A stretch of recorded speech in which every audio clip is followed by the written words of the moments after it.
Kumai, mi nome está Zoraida Molina Arndel. Salmo 102, explicação.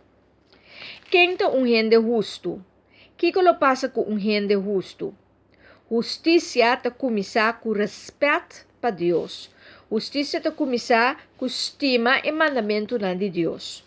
Benefício não de essa que lutar, poder, piedade, bendição, riqueza, bonança, prosperidade, bondade e grandeza para sempre.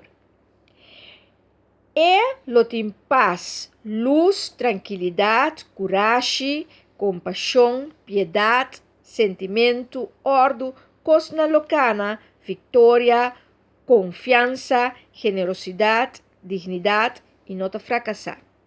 Essa aqui é promessa não que um gente que tem respeito para Deus, lo vai ter ora que está respeitar Deus, ora está seguir su mandamento não, e ora é que sigue Deus e está um gente justo.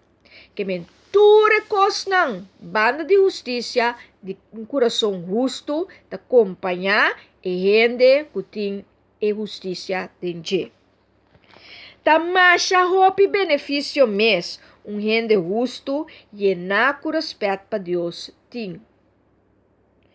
Bom lobini, sempre tem esperança para um gente e na com respeito para Deus.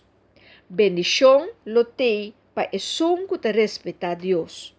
E nesse salmo aqui, nos porcinha que lo passa com o gente justo e sua família. E bendição te queda para não. Su hogar, casa de família, lo queda desfrutar de justiça aqui. Su geração lo te rende na bendicionar. E a bendição lo queda com tur gente que está justo. Pensei, mas assim, nos unam para a gente justo. E para a justiça queda permanecer sempre de uma nação. Have fun with the journey.